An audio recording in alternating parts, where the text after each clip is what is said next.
Good morning నాన్న. Good morning. So నేను మా డాక్టర్ నాన్న మనం లైవ్ చేస్తున్నాం కదా, చాలా మంది వస్తున్నారు. సో ఎక్కువ మంది అడిగే రిపీటెడ్ క్వశ్చన్ ఏంటంటే ఆస్తమా. డాక్మెన్ అనే ఐడి నుంచి వచ్చింది నాన్న. ఆస్తమా గురించి చెప్పండి. అసలు ఆస్తమా జబ్బు చిన్న పిల్లల నుంచి వృద్ధుల వరకు దగ్గు, ఆయాసము ఒక ఇబ్బంది పెట్టే జబ్బు ఇది లంగ్కి వెళ్ళే బ్రాంకియోల్స్ అనే చిన్న చిన్న రంధ్రాల ద్వారా వాయువు వెళ్ళే శ్వాసకి ఇబ్బంది పెట్టి వాచిపోయి ఇన్ఫ్లమేషన్. మీకు తెలుసు ఇన్ఫ్లమేషన్ అంటే ప్రమాదం, అంతకన్నా ఇన్ఫ్లమేషన్ ఇంకా ప్రమాదం. ఈ జబ్బు వల్ల రెండు రకాలు. ఒకటి పడగ వస్తువు వల్ల వచ్చిన జబ్బు ఎలర్జిక్ అంటారు, ఎటోపిక్ అని కూడా అంటారు. రెండు ఐజీఈ అంటే ఇమ్యూనోగ్లోబిన్ ఈ అని ఉంటుంది. దాని రెస్పాన్స్ బట్టి మన లంగ్ చెడిపోయి కొన్ని రకాలు వస్తుంది. ఇది ఈ వయసు ఆ వయసు లేదు, ప్రతి వాళ్ళకి గ్యారంటీగా వస్తుంది.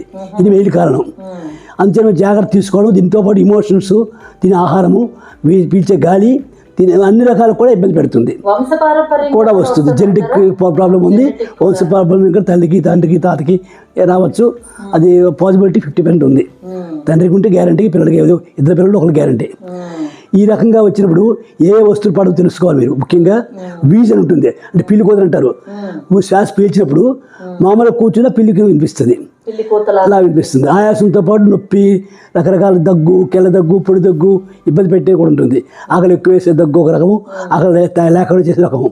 ఉదాహరణకి గాలి, చలిగాలి పడదు, ఇది జాగ్రత్త తీసుకోవాలి. వాటితో పాటు cold air, dust, emotional stress ఉండకూడదు. రెస్ట్ అవసరం వస్తే ఎప్పుడు ఇవ్వాలో రెస్ట్ ఇవ్వాలి. కొన్ని రకాల ఇన్ఫెక్షన్స్ వచ్చినా కూడా ఇన్ఫెక్షన్తో పాటు ఆస్మా కూడా వస్తుంది. ఇవన్నీ కేర్ తీసుకోవడం వల్ల లంగ్ ఇన్ఫెక్షన్కి చాలా ఇంపార్టెన్స్ పెరిగిపోయింది.